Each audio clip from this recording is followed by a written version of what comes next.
My first paper for the morning, I have the Daily Graphic, Thursday, May 30th, 2024. Government votes 700 million Ghana cedis for book research allowances since 2020. I'll review Labour Act to protect workers. That's from Baumia, assuring the TUC. More cancer treatment centers needed. Oncologist. Ghana card as sole identification. Political parties give EC green lights to lay new bill. All right. You have the Daily Guide, and on the front page of the Daily Guide, we have live telecast for anti-gay bill cases. 3 caged over alleged sextortion. Baumia's message good. This is coming from TUC. We have KGL boss is overall best CEO. Now in the CEO awards, they've been giving best CEO for this, best CEO for that, best CEO for that. So the KGL boss is the overall best CEO. And then we have NEIP initiative transforms entrepreneurship, and this is coming from the president. Right, I have with me the Anchor newspaper. Nooks pleads for stranded students abroad. KGL Group boss emerges overall private sector CEO. Ablakwa threatens fellow Odadie with memo. And New Takrade 60-bed capacity polyclinic commissioned facility to reduce pressure on Efian Kwanta Hospital and others. Angela List named female CEO of the year in mining. All right. So we have the Ghanaian Times, and it says here, advancing entrepreneurship and innovation. NEIP creates 103,871 jobs from 2017 to 2023. This is come from the president. We have first batch of pilgrims from Tamale arrive in Jeddah. We have 184 on death row in Ghana, Amnesty International report is saying. And Ghana set to become first country to establish small modular reactor as it signs MOU with the US. And the JB Dankwa Edu murder case adjourned to June 10th as jurors continue strike. The Daybreak newspaper, cost inflation rocks bankrupt ports project. Tanker drivers Lord NPA. Nick Dansu Eje attracts accolades. Akufo-Addo reiterates commitment to STEM education, and also KGL boss is private sector CEO of the year. That story seems to be running through all the papers. Well, the New Trust is the last paper I have here. It says Napo charges MPP USA for it says your support activism crucial to break the 8. Okay, 2024 polls. It is in the best interest of MPP and Dr. Baumia to immediately meet assembly members to get their inputs. Dr. Kokofu is speaking there. Konfanoche Teaching Hospital CEO sues lawyer Kwame Adofo for defamation and asks court to grant 5 million Ghana cedis as damages. And Ebenage Herbal Production and Consults trains staff. We have here Conference of Ashanti presiding members elect new executives. Right, BNFT newspaper, NLA DG wins overall public sector CEO of the year 2 years in a row. Citi Wo's currency speculation is a legitimate investment strategy. Smuggled edible oils threatening local industry, and that story can be seen on page 2. Investors demand concrete proof of fiscal discipline. BNFT's Dr. Akwe adjudged CEO of the year in print media, and also private sector financing key to development, Dr. Amin. All right, let's do a couple of stories that are making the rounds online, and then we'll delve into some details of some of the stories we've seen so far. Well, the first one here, let's go to citinewsroom.com, and it says here, Akufo-Addo directs Labour Minister to engage organized labor on SNIT hotels. Okay, we also have some top trending stories.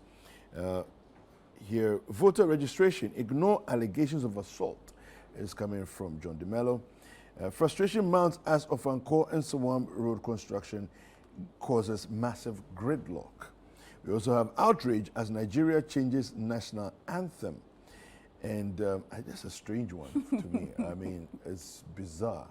Well, anyway, it's happening.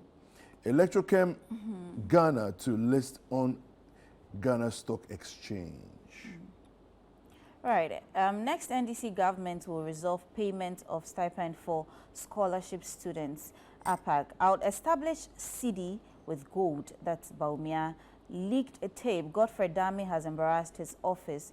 Professor Apieji Etua also on the leaked tape issues. Attorney General never influenced Jakpe's statement, and that's from Nana B. Dami's alleged coercion jeopardizes justice system integrity. That's from Dafia Mekbo.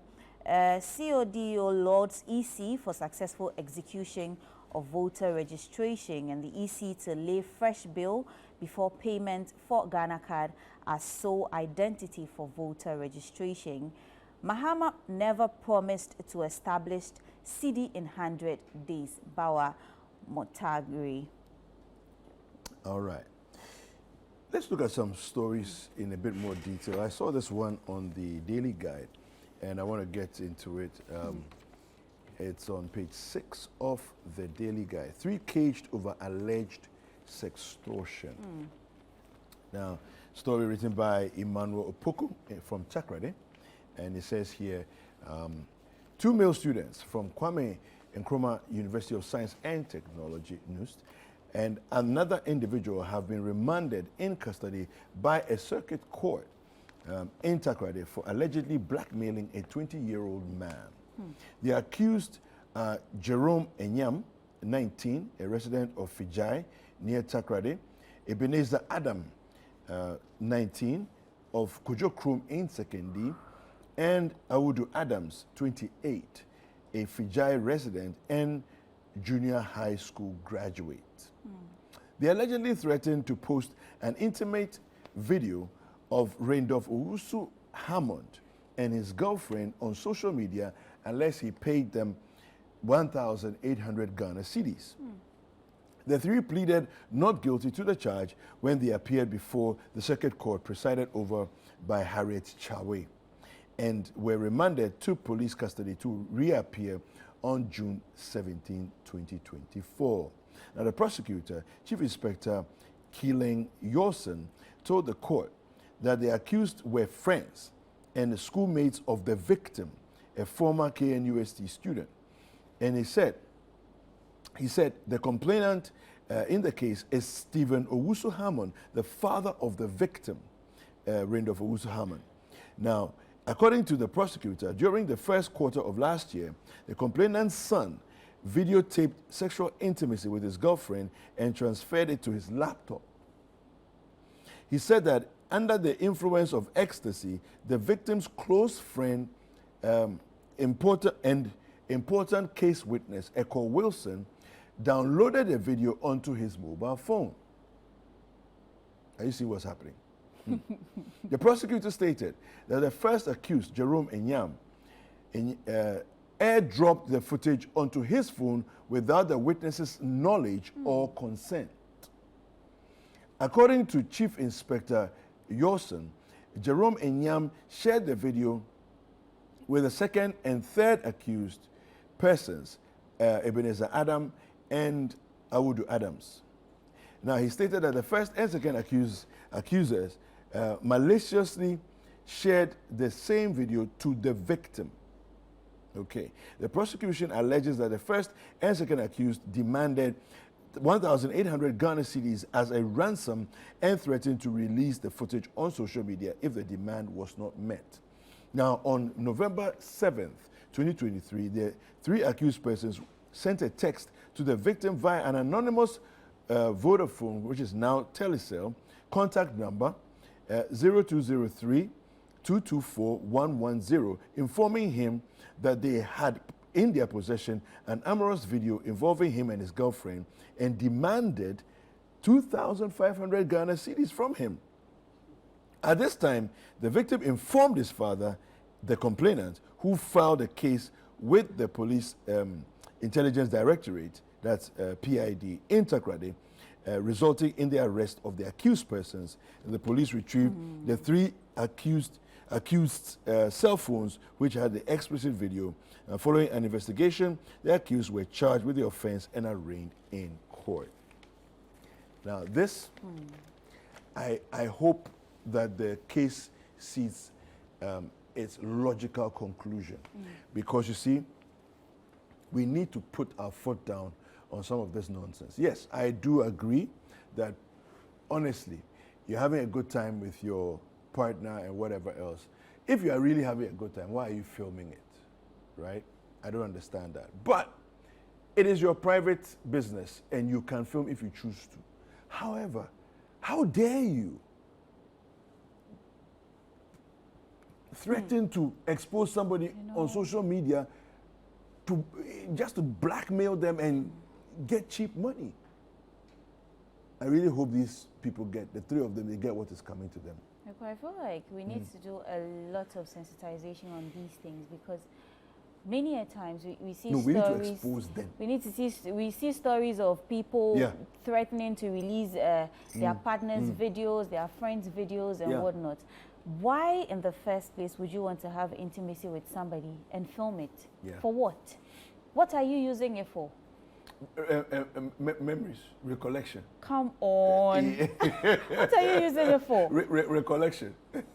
I mean, we need to stop doing these things. No, I agree with you. But you see, no crime has been committed if the 2 of you in your private moment are filming. Look at the cycle the video went through. Yes, but you see, the point is that no crime has been committed in the room with the 2 of you. Just don't do your thing. Especially if both of you are aware. Now, if one partner is not aware, criminality is already there. Just don't do it. For what? No, but the 2 of you are having your own fun. Me, I'm more interested in the criminals. Let's deal with the criminals. That's the issue. Yeah, let's deal with the criminals, right? To think a junior high school student is involved in this sickening. Well, former junior high student. Okay, yeah. Anyway, I saw a story in the Daily Graphic that caught my attention about cancer. Okay. So more cancer treatment centers needed, and coming from an oncologist. It reads, the 2 main national cancer treatment centers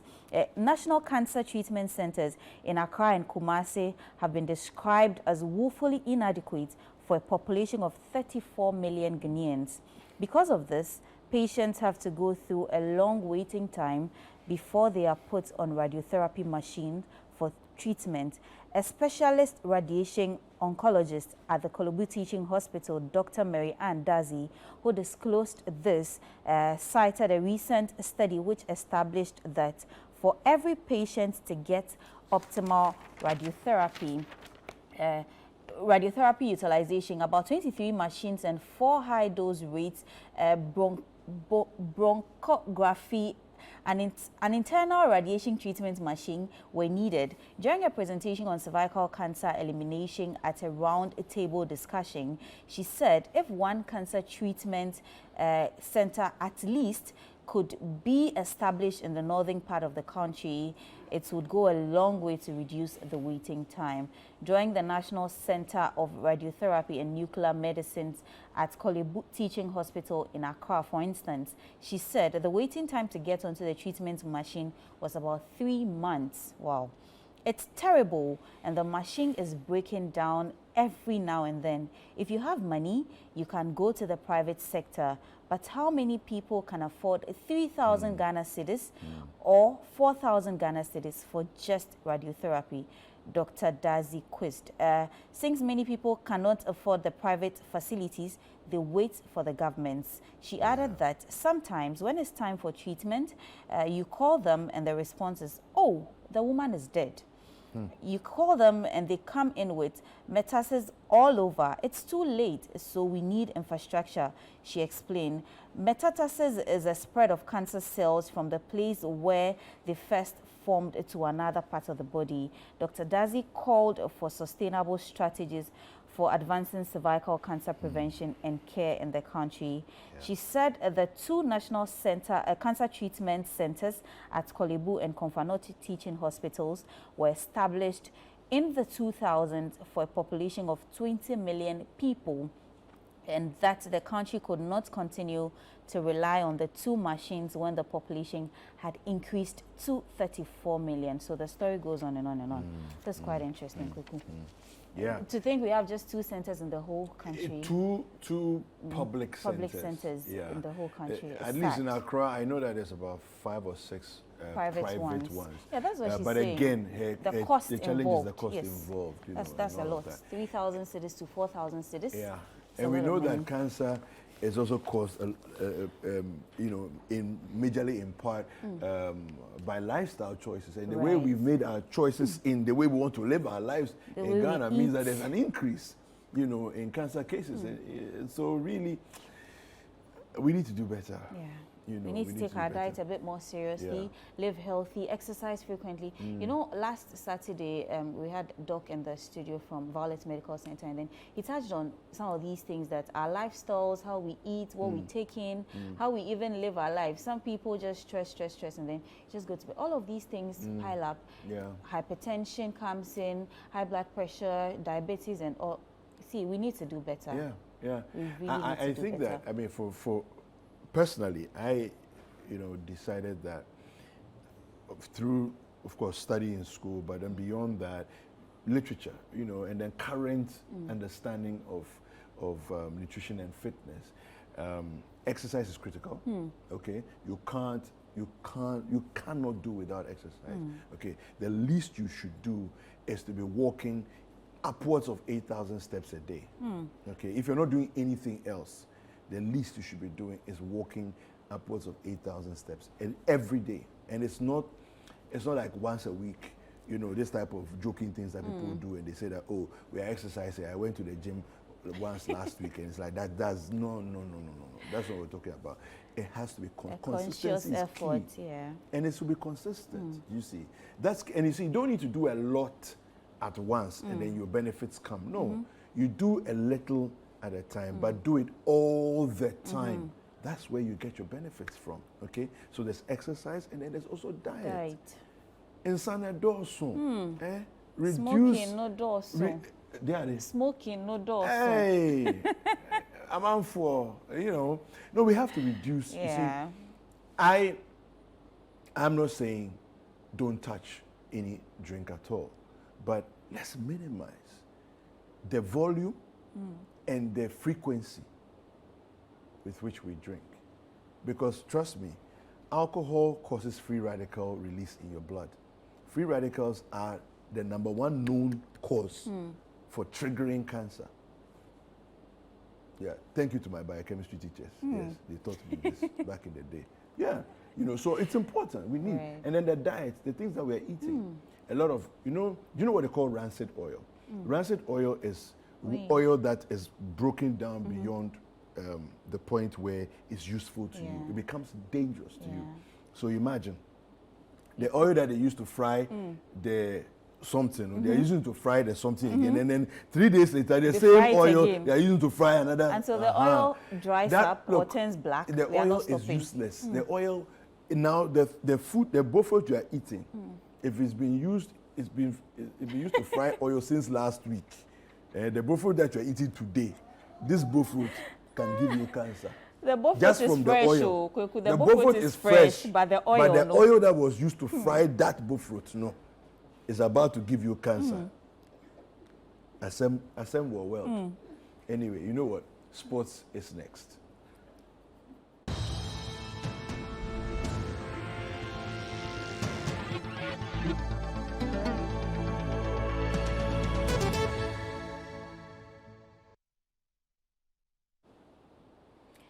Welcome back. Now let's do some sports right here. Black Stars head coach Otu Addo named his 26-man squad for the 2026 World Cup qualifiers against Mali and Central African Republic in June. Addo made the announcement at the GFA's headquarters yesterday And the biggest absentee was Captain Andre Ayew. There were debut call-ups for Ibrahim Sulemana and Brandon Thomas Asante, while 9 other players, including Inaki Williams, were not in the squad due to injury. The team will open camp today in Accra and train at the University of Ghana Stadium for 6 days before flying to Bamako on June 4th. All right, and some UEFA Conference League news. Olympiacos won their first ever European trophy after they beat Fiorentina 1-0 in the final of the UEFA Conference League last night. Now, Moroccan striker Ayoub El Kabi scored the winning goal in the 116th minute to create history for Olympiacos and Greek football. Now, the goal was El Kabi's 16th in European football this season, but Fiorentina, it was another year of heartbreak as they lost their second straight. It was their second straight loss in the Conference League final following last year's reverse against West Ham. All right, so that's it for the sporting news this morning.